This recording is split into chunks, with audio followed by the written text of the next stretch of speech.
Donald Trump is back from Asia. What do you think he'll be doing next?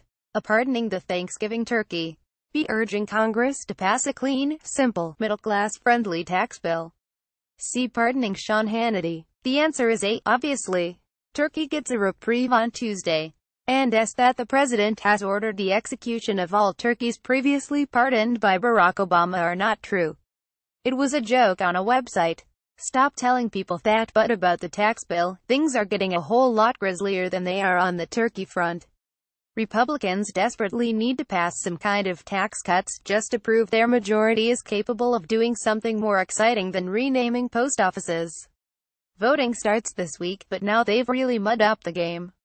People, if you were advising the Republicans on how to get a tax bill passed despite their infinitesimal majority in the Senate, would you suggest they get Roy Moore to endorse it?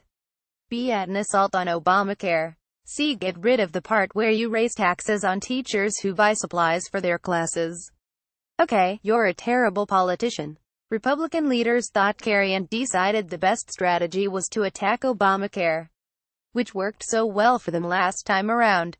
Ron Wyden, the top Democrat on the Senate Finance Committee, talking Wednesday about the tax bill.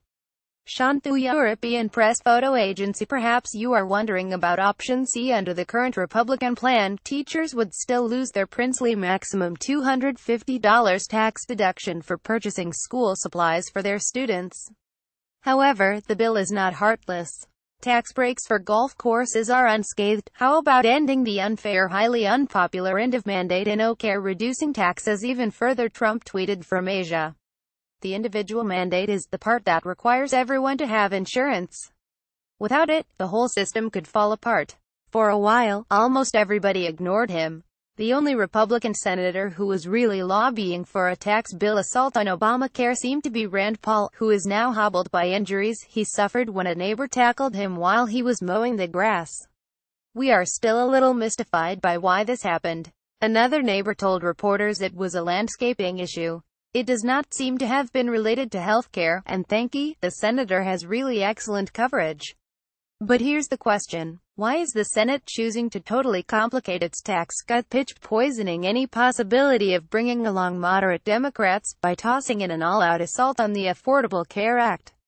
A Rand Paul made them do it.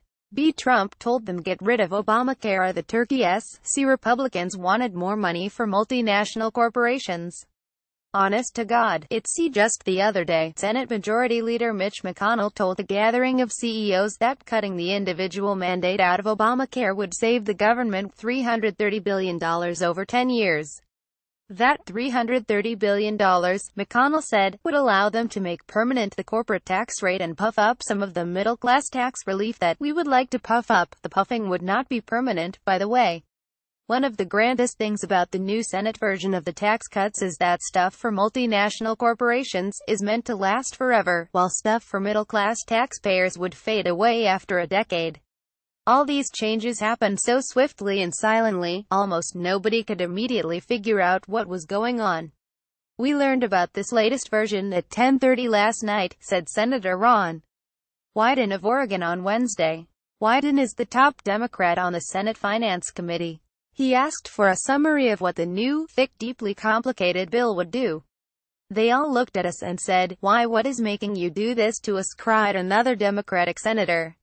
Over in the House, Representative Lloyd Doggett of Texas complained that the Ways and Means Committee had devoted less time to hearings on this bill than it takes to microwave popcorn. Everything's so frenetic it's hard to know what's going on. The House Republicans, in a moment of large-heartedness, seem to have given up on the idea of killing a tax deduction for adoptions. Graduate students in work-study programs, however, had better keep their eyes open.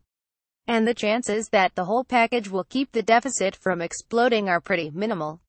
Representative John Larson of Connecticut, one of the Democrats on the House Tax Writing Committee, says a Republican leader told him they would work everything out in the long run by cutting back on entitlements like Medicare. We are expecting to hear a lot more of that discussion in days to come. Really, Trump's staff probably went through a more careful process picking out a turkey for him to pardon. And we're looking forward to that already. Will he say anything to the turkey? Wait for the turkey to pay him a compliment. It's not as if he's much of a fan of non-red meats. Now steak is another matter. Do not ever expect Donald Trump to pardon a steer or lead a party.